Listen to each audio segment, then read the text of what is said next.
Hello, everyone. Welcome to Arash's World. Today we have a very special guest, Thomas Legrand. How are you doing? Very well. Thank you, Arash. Great. So I want to start off with the toughest question, and then it gets easier, I promise. How would you briefly describe yourself to our audience here?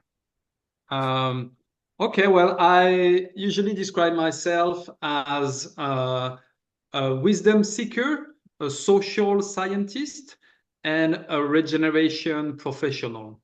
So these are the kind of three dimensions I bring into which I think are important for my book, Politics of Being, for me to be able to write it, to bring these three dimensions of, let's say, science, wisdom, and something like with a view to be concrete, a view around how do you apply that in practice in terms of policies in particular. Wow, that's wonderful. So the wisdom seeker I can relate to as somebody who loves philosophy and has always looked for wisdom, trying to find it. Social scientist, maybe for me, not so much, but I do appreciate it. What was the last one? Regeneration? What was your last? Professional. So I work on forest conservation, Oh. climate change, green finance for a long time.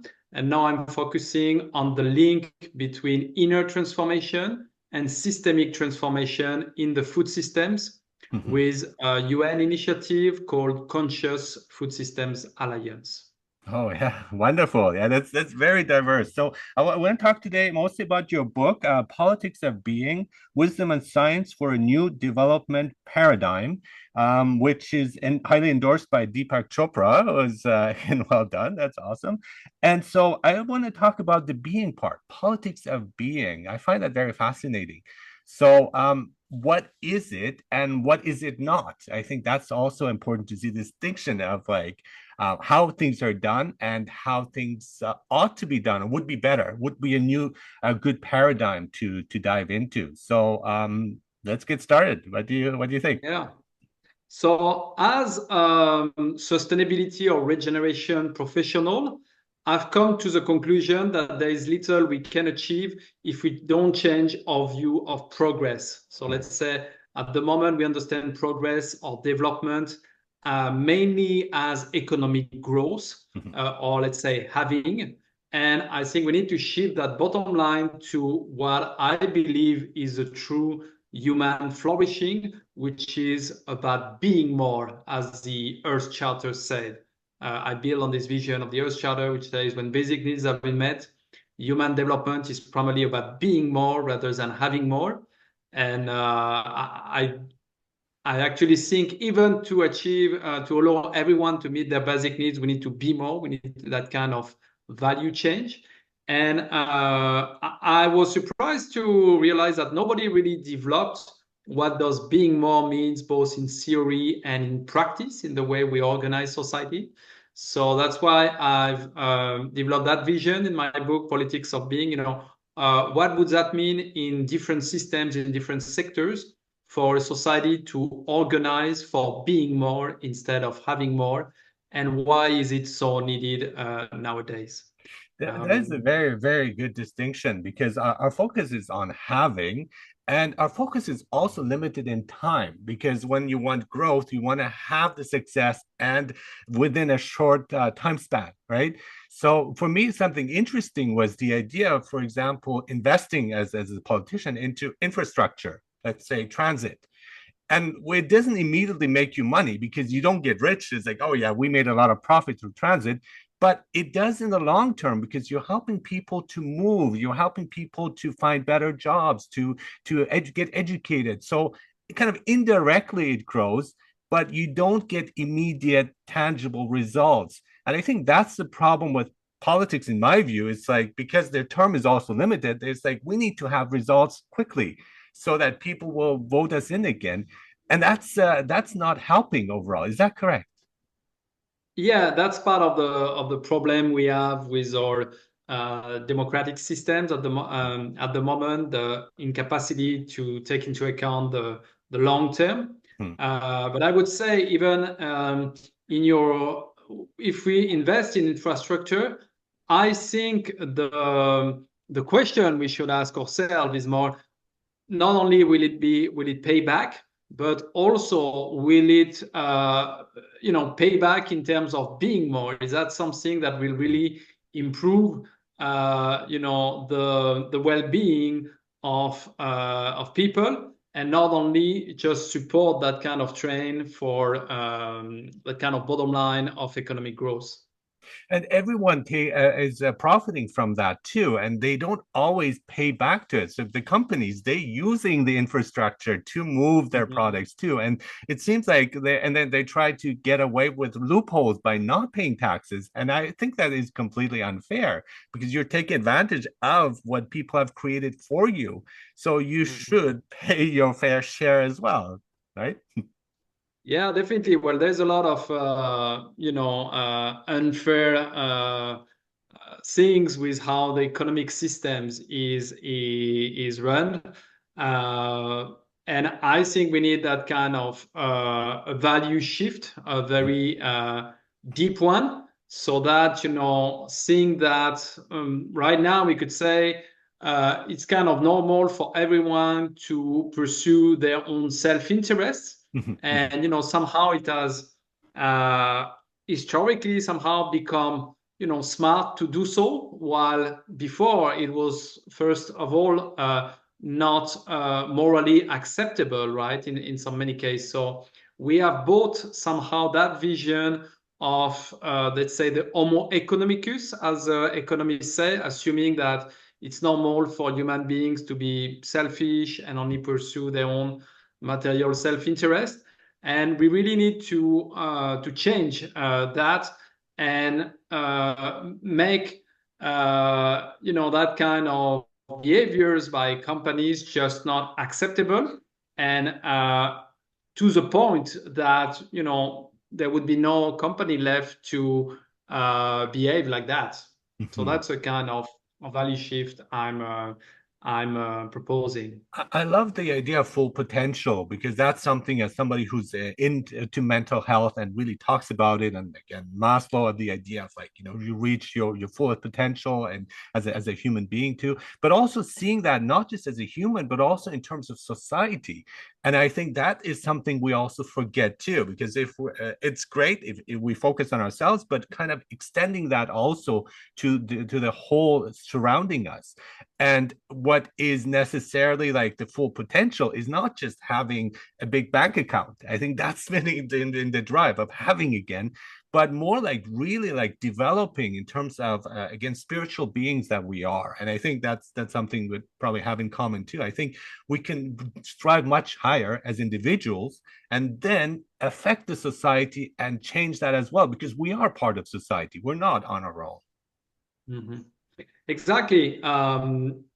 I myself, as a wisdom seeker, I felt often society is not really helping us on The our opposite, own I would journey. say. It's hindering us It's in rather many the ways. opposite, Yeah, yeah, actually. yeah. So that's and it's strange because the more you fulfill your potential, the more you'll contribute positively to society. There is a lot of science that shows that can indicate that the more people are flourishing, the more they have pro-social, pro-environmental values and behaviors. So there's a lot of what is good for the individual at the level of being is good for the society. So we really need we really need to look into that, and I think that should be the kind of new development paradigm. There's so much potential, human, spiritual, relational, etc., potential that we can unleash through individual, people having their own individual paths. But if society is organized to nourish on a daily basis through all different areas of societies this kind of different mindset, different worldview, and these kind of human qualities and values we want to see.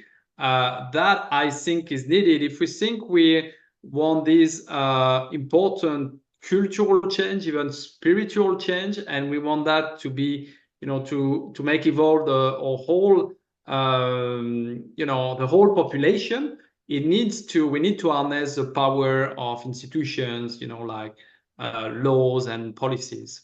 Mhm. But when we also look at nature in terms of the natural metaphor, I like biodiversity, and I think we are as individuals we are also diverse, and we're not really diving into that. And I think the idea of competition should be a healthier one, not just like I'm trying to get this and you get the same position, but more like thriving. Because if I'm being myself, fully myself, I have unique qualities that I bring to the table, and so are you. So there's really no competition. There is no competition because why would I compete with you? Because you're different from me, right? So if everyone would dive into that and we accepted all of the unique talents that people bring, then we are in harmony, like the biodiverse environment, which is the best one. It's not one part of nature trying to kill the other part. We want to find a certain balance. And so I'm curious about what can we do in terms of institutions? What can we do in terms of like the social mechanisms to foster that instead of, as we talked earlier, hindering it or blocking it? Yeah, sure. And first of all, recognizing, as you said, that while the paradigm of having put us in competition, because Mhm, usually, if I mhm, want more, you need to have less. mhm. Uh, Exactly, exactly. the paradigm of being, as well as I was saying, the more I am, the probably the better I'll make you feel, or the better I'll contribute to society, so that you can also fulfill your own potential. So in this book, I've developed policy recommendations for 9 sectors Mhm, and almost exclusively based on existing examples. Uh, and so looking, for example, just to give you some ideas, the our family context is very important to determine, our capacity for flourishing and also capacity to contribute positively to society. So what can we do at that level? Can we make sure every child can count on the loving presence of their caregivers, of their parents, right? And that implies family policy, for example. Family leave mhm, policies. In mhm, the US, it's one of the few countries there is no federal law about family leaves. So a woman just give birth and she's supposed to get back to work the other day, I guess. mhm, mhm, That's in Sweden. You have 18 months for parents to share mhm. with a good proportion of their salaries. So I think we know, the first years of lives are very important. Psychologists know, to develop secure Absolutely. attachment, which is a basis of flourishing. We can change our education systems from instead of filling pupils' brain with knowledge, can we give them rather what they need to grow as human beings, to follow their their search, their Mhm, journey. Looking at also our organizations work, obviously the old paradigm of, very centralized organization with little empowerment of everyone does not serve human flourishing. So we could have more other types of organization that actually all of these solutions. Also, what's interesting is that they are better fit for the current context. So as companies' environment becomes more complex and uncertain, it's better to have more decentralization so that the organization can continuously adjust to their own environment. You were mentioning biodiversity. So when I say politics of being, I mean this is for all beings have the right to be. yes. So the nature's rights really is part of this framework. You mentioned mental health. That's a very important, and it could contribute greatly to the well-being and to the physical health of the whole population, because we know also that the burden of disease is evolving towards more chronic disease, which Mhm. are rather linked to our lifestyles and have some links to our mental health, right? So there's Absolutely. more and more, it becomes more and more relevant. Mhm, The way we do justice, is it about retributive justice and wanting to punish people so that in order to deter them? or the new paradigm is more restorative justice. Try to rather focus on healing of the victim and reintegration in the community of the offender through a dialogue that foster all the human qualities that we want to everybody to nourish. The quality of presence, of listening, of courage, of responsibility. So the way we do justice is also a way to cultivate these qualities, and that should be the case for all of our tasks in society. Also, all of our daily jobs should include that kind of attention to the cultivation of human qualities. So, just a few examples. There are some more also. Yeah, no, that's amazing. And there's so much I can talk about each of those points. But I want to, again, focus on mental health because that's something, again, I'm very passionate about. And you're absolutely right, because in terms of we need to heal, all of us, we need to heal. And I know myself, I suffered from what was called chronic stress from my work environment, from, again, personally, and I had various health issues that I've dealt with now because of finding here of healing and healing myself. And so when we see the negative side, what is going on in the world, you can see there's a lot of healing that's necessary there. And if we deal with that, a lot of the problems will diminish and even disappear. Not only on an individual level, like my own health, my blood pressure was high, it's not anymore, and so on. So those things, but also in terms of society at large. And so it's really important to focus on that. And because otherwise, again, we have the chaotic world we're living in right now. And how can we make people see that to make that paradigm shift from an individual basis as well as, say, governments and institutions of saying, hey, this is important. This is something not just to talk about, because I hear a lot of talk, but I don't see much action. But to actually do some actionable things that we can do individually, as well as what we can get our governments to do for us to help in this aspect particularly. Sure. So that's a very important question. I think it runs throughout my reflection, this importance of individual and also collective healing. Mm-hmm. Mm-hmm. There is more and more attention to that collective dimension. The science is evolving fast, also showing that certain traumas, can be inherited, right? Mm-hmm. And yes, we have, it's very interesting to see we have a mental health crisis in many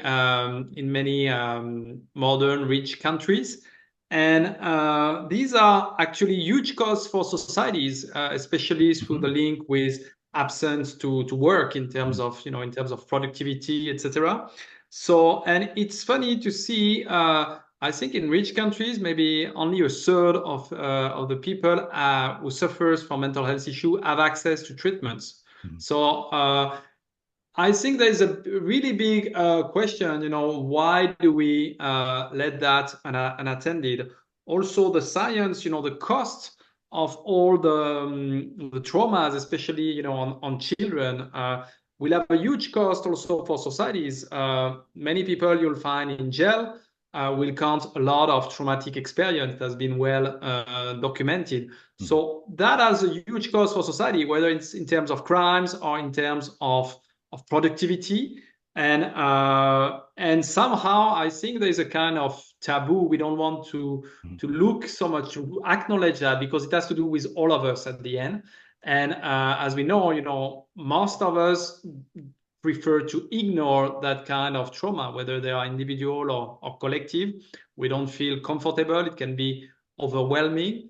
So I think, it's how do we create the space in our cultures for more authenticity, for people to be to feel safe about, talking about their own issues or traumas, right? And yes, at the collective level, I mean, we know there are lots of traumas on race, on gender, on religion. All of these are really big questions, and we need to create the space to be able to face that, and um, and yeah, provide the space for all of us to heal. And often it is like this relational space, let's say, for example, sharing circles, for example, where we have the space and we feel supported by the group to look into that history of what happened and be able to express our deepest feelings and feel heard and feel embraced. And I think that's a way to healing. And we should I think we should organize that kind of discussion even at the highest level in terms of politics and all the major issues for societies to perform that work of collective healing, of trauma healing. Yeah. Collective. I want to talk also about collective consciousness, but the circle that makes me think of it's really important to listen to others instead of like immediately jumping to conclusions or attacking their views of just sitting back and it's like, okay, it's not about me. I want to focus on the other person, what they're saying. And if we listen attentively without our preconceived notions and so on, I find there's always a certain truth. Even if people who are wrong, there's something that's true in what they're saying. And to dive into that, to find that connection is like, why is this person frustrated? Why is this person angry? Some of it again might be wrong and they might be misperceiving things, but there might be a seed of truth there, and kind of to dive into that. But I think we're not doing that. And especially nowadays, people are very polarized. And it's like, if you're not this, you don't exactly fit into my view, I will not accept you. And that's a huge danger, I think. Mm-hmm. Exactly. And often, people, prefer to deny, any validity in Mm. others' point of view. Often it's too uncomfortable Mhm. to, listen to others' views. Mhm. Um, I mean, definitely, and I'm just in my work, especially on the environmental field, we are wondering, why is there so much denial about Mhm. the depths of the environmental and climate Mhm. crisis? Right. And As well. Yeah. what we have found is that it's just too uncomfortable for many people. It's kind of losing their world, their vision of how things work. And there's so much emotions that are uncomfortable associated to that, whether it's overwhelm or anger or sadness. And the solution is provide a space where these emotions can be embraced and that is often through the support of a group. So that's the kind of way we are developing to Mhm. allow people to process deeply the environmental and climate crisis and really move from denial and Mhm. inaction Mhm. to go through the suffering that comes with it, but be able to process it and make something constructive about it, which is even for the person is much more is much more um, rewarding and nourishing, Mhm. because you live in the denial. There is one part of the world and also one part of yourself that is associated to that is just frozen, right? Mhm. So we can design these kind of processes where we empower people to open up to all these different parts of themselves, all these different parts of the world that are wounded, and make something positive about it, even if that comes with some grief work. It has to come with that, and that's really important. I think we're running away from grief or any kind of discomfort, and that's the whole issue. These are our defense mechanisms, as Freud would say, and we need to overcome that because that will again lead towards a more vibrant life. a more happier Exactly. life, and one that we connect. But we need to go through that tunnel. And I think a lot of people, and we talk about mental health, but then a lot of people are escaping it instead of going through those anxieties. And I went through a lot myself, but it helps because then you relieve yourself relieve yourself from those heavy feelings, and then you become freer that way.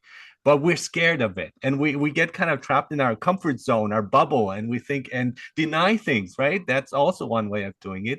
And I found like criticism, I again listen to it more carefully, especially from my son. I have a 16-year-old who tells me the truth, and I've taught him to do that. And sometimes he's wrong, but sometimes he's also right. And I think, wait a minute, I got to think about this when he says, criticizes me on this and this. He's right, right? Instead of saying, no, I am the parent and I know better than you. It's that when the ego kind of gets in that way. And we got to look past that. We got to go into that, step out of that comfort zone to feel those uncomfortable truths and feelings and so on. Yeah. Yeah, definitely. That's, what can make us whole, right? Mhm. And Absolutely. and I would say there is a lot of stigma associated with mental health. And I think this has to do with the way it has been framed somehow, in particular in the Western world. Um, I remember myself when I was just starting on my spiritual journey. I was with some shaman in Mexico, and the woman told me, "Oh, you're coming to cure yourself. Not even heal yourself, cure yourself, right?" So, well, no, I'm not sick. And but that's you can have a much more holistic understanding of mental health, which is not only negative, but also positive. The whole field of positive psychology tells us that, we should not look only as in our psychology as, what is wrong, but also there's a whole continuum. And what I call being or flourishing is, by some definition, very close to what we could call also mental health. No, just to me, it's just to be functioning well in harmony with the world, with in society. And this is something I can observe in many of my reactions, of any reactions of others. There are some that are harmonious, that are natural, that are healthy, and there are many others that are not, because we all have our own, barriers, blockage, blind spots, etc. So to me, mental health is really about human flourishing, and should not be seen as, there are some that have mental health issues and others that don't have, right? Yeah, no, I completely agree with you. I mean, mental health has that negative connotation to it, and usually it's followed by issues, right? And so mental Mhm. health issues. And I think I want to boost that. And I find like also with myself, when I feel good and I'm smiling, then others will, it's contagious. Right? So Mhm. negative feelings are contagious, but so are positive feelings. And I think that's what we need to foster more individually, each of us. If Mhm. we do that, we go out with a smile instead of being angry and having a frown, Mhm. we make a difference in our daily life, in our community. And then that can again extend. And I love the idea of thinking of this as a holistic, a whole body, right? We want our whole body to be healthy. We want others to be healthy too. It's not just about me, it's about again others, because we live together. And to really takes us to a more spiritual view of that collective consciousness that you're saying, or maybe even unconsciousness, the unconscious that is also going on and connecting us. So what would be your view in terms of spirituality, which is another fascinating topic that I just Mhm. love? Well, I define spirituality, I think, at the science, art, and practice of inner transformation, Mhm. and which is about being. The definition to me is the same, and I define being as two aspects. One is becoming who we are, getting closer to our true spiritual nature, I believe. And as a result of that, we tend to express our higher selves, or the highest human qualities and values. So this is a simple definition I use, which has strong linkage, for example, with what some philosopher calls eudaimonia or Yes. eudaimonic well-being, Yeah. which comes more from the cultivation of ourselves rather than the seek of pleasure with hedonia, right? Which are The whole good societies demon, rather right? looking at hedonia. And Yeah. I think we need to bring back that dimension, which is more important for long-term flourishing and well-being, and is also can be positive for the rest of society. So as I said, as I'm flourishing, I tend to contribute better to society. Yes. If I only focus on my own pleasure, that can come with a lot of social and environmental issues, right? Yeah, and when we do that, there is certain kind of trauma that we have too, because we want to like just have our own pleasure because again, we don't trust others maybe, and it's just always the best thing for myself. And I think that's also one thing that goes on. We talk a lot about trauma and mental health and so on, which is good, but we don't want to be stuck in that. And I see a lot of negativity with that too, where it's just, we're talking too much, we're ruminating, in other words. And it's like, well, it's good. We have to know that, but then let's take the next step. Let's take the step forward. And again, paradigm shift. That is hugely important. It's like now we know what the issue is. What are we gonna do about it? Let's take some action in that. Not get stuck in it. Not get in the stuck in the mud. But let's move past that. Just like a lotus flower, right? Which is this beautiful thing amongst all the mud. And I think that is very important too. Of moving forward, moving on, and being optimistic. Because when it comes to when we talk about also the very serious issues the climate, which is affecting us, but I see a lot of like negativity, and I say that's not going to help us to move forward. We're in a difficult situation now. We have to accept that. That's the first step, right? Otherwise, we don't want to deny that. But what can we do? Right. And that is more like uplifting people, again, boosting the mental health, boosting our powers, our spiritual powers and connection, instead of focusing too much on the dark side. Yeah, to me, that means at the collective level, one way, if we look really honestly into the interrelated crises, which are, I think, a crisis of civilization at the end, a meta crisis, and the depths of them and the risks for the future, it can be overwhelming. And we can think more about potential collapse, etc. So I think the positive story that we should rather focus on and is closely associated to that one is that maybe for the first time in humanity's history, we are a completely different and much better world is possible. That's what I show in my book. We have all the knowledge, we have all the experience. If we bring that together in a new vision for society that I propose as a politics of being, it's all based on existing example. We all have the science that can explain, why and how to do it. And if we bring that together, there is no doubt that in a generation will completely, change our culture, our civilization for the better.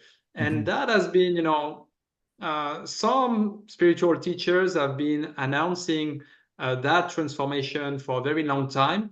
And I think now we are in that process. And the only way out of this civilizational crisis is, toward that kind of new civilization. So I think that's very exciting. And if you take a long-term look at history, maybe it's not so much, the importance of these times is not so much about the potential breakdowns that may come up, but it's more about the potential breakthrough that can Yes. come. And Yes. maybe before or often in history, we see often after the Yes, breakdowns, yes, right? absolutely. I mean, So that's crisis what we is should an focus on. opportunity. Crisis is an opportunity. It's actually, again, something that we can do things differently. We can do things better instead of just feeling like, okay, no, crisis is the end of everything. No, it's an opportunity to grow from Yeah. a challenge. If you see it as a challenge, then we change our way of thinking about it. It's not a disaster, it's a challenge, and we can overcome it if we take it seriously, if we take action, Yeah.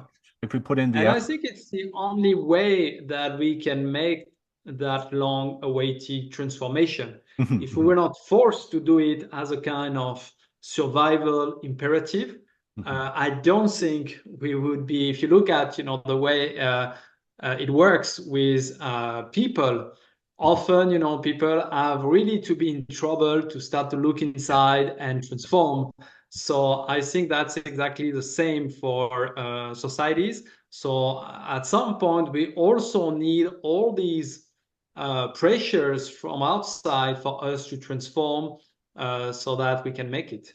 Yeah, and for me too, personally, that was at a low point when things started changing and I started transforming, and I'm in a much happier place because of that, right? So I think again, crisis is really an opportunity here. I'm really curious to know, how did you get on this path? What was something that drove you to the politics of being, these ideas that you have? Is it like you talk about your experience in Mexico? I like to talk about that too, but also is it like philosophy? Being curious about things? Is it like certain experiences you had, or certain people that influenced you, or certain traditions, or again, philosophies that drove you? What would you say has been the driving force, motivating force for you to come up with your amazing book? Yeah.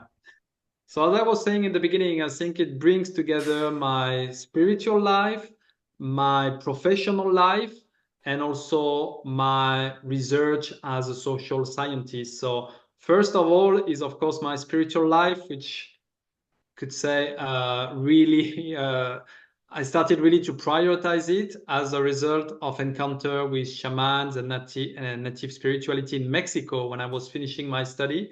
I got the privilege to have to do a student exchange with a Mexican university, Oh, cool. and I ended up staying 3 years there because of this spiritual calling I was able to reconnect to, and as I reconnected to it, it was very clear. It was a path I wanted to follow. And then, you see how much it can transform yourself. And then you see what if, Hmm. societies would support, access to that kind of teaching, knowledge, practice, etc. Right? And so that led me also to do a PhD in ecological economics, and it was on economic incentives for conservation, and really come that question about, if we're doing economic incentives, maybe it can have perverse effects. It can crowd out the intrinsic motivation to conserve nature, because if you redefine that game into something where people should follow their own economic interest. So to me, really the question, in addition to economic incentives, was also what's the impact on the intrinsic motivation of people to conserve nature. So it has all these questions around, how institutions can foster one story or the other. And as I said, as an environmentalist, I come to the conclusion that we really need to shift that the bottom line of our society is our vision of development or progress. And I was, my since my stay in Mexico, people where it was in 2002, 2003, that I arrived in Mexico, and people were talking about this Mayan prophecy of a change of consciousness in 2012, and Hmm. coming from, I was studying economics, etc. Anyway, I could already see, of course, that there could be important collapse, and things will have to change a lot. And little by little, it became a bit my frame of understanding of all the disorders in the world. That kind of transformation that wants to happen. And I realized, it was never talked about in the media. It was not. Now that I work in this field with the UN, I can see more and more, people talking about that need for value change, etc., or mindset, collective mindset change, etc. And I think it will grow very quick, more and more recognized.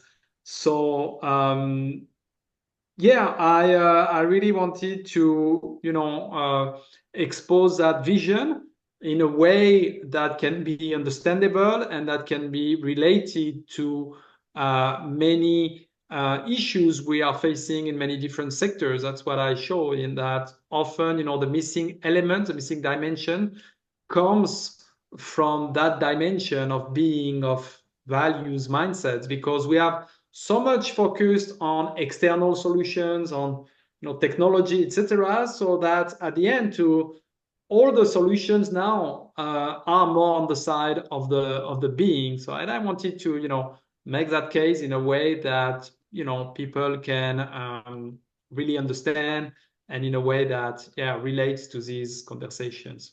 That is wonderful, profound insights, and I think it's again the same thing for me because what since I transformed before, I was okay, I was mildly happy, but I think maybe mildly depressed because of things, and now I feel like joy, and it's this joy that's the driving force, and I think because once you kind of things come together and you heal yourself, and again I'm in that process on the journey, you just see so much potential too, and you want to help others. And again, like a bodhisattva was like trying to like, hey, there's more to it. Or I love Plato's cave because I feel like I got a glimpse of the sunlight outside of the cave. I want to tell others.